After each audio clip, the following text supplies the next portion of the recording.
So I had this idea about our government and how we put money aside for different things, X, Y, and Z.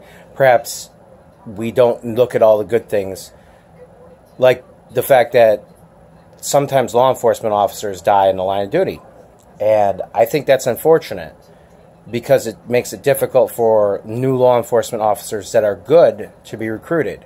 And it makes it hard for them to keep a family when they're constantly worried about, are you going to come home at the end of the day? Is somebody going to run up to your car window, shoot you in the head, or pull out a gun, or run you off the road, or murder you? And what I really think would be a good thing for the Republican Party would be, and as a conservative idea, would be a Department of Justice fund that's promoted that allows for an insurance program for the United States of America, for the Department of Justice, police officer, police force, everyone registered with the police force as an officer in active duty, that if they were to be killed in the line of duty actively, they would be automatically insured for $250,000, provided that they had met their minimum tenure requirements of 181 days and had to graduate from the academy, that they weren't in training and X, Y, and Z. But if they were in the police department for 181 days and showed that they had the ability to maintain their job and they weren't under active investigation and they were murdered in the line of duty, then they should get a good compensation for their family. And if not for the family, then it should go into a reserve benefit for police officers and fallen firefighters.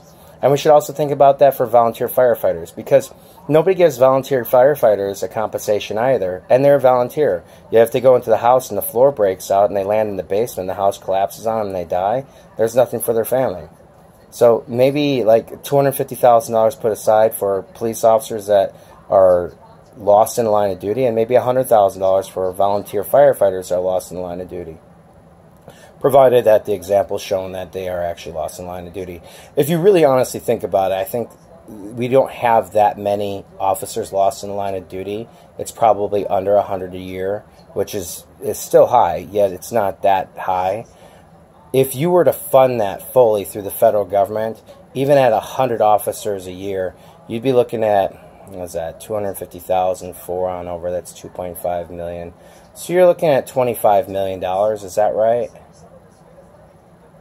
Yeah, that sounds right. You're looking at $25 million of funding a year for officers.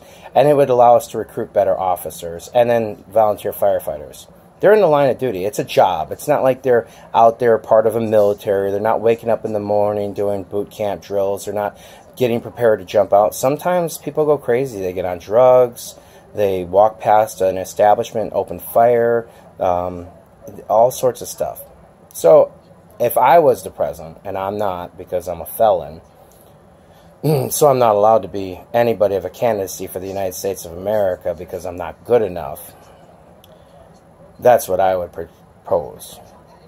Just makes sense. And it's not even that expensive, honestly. And then when the man or woman leaves home and their family's at home or their dog's at home or whatever, they've got that sense of mind that, if something bad happens tonight, my family's okay. And then you can have a pool for injured officers as well. Anyways, moving on.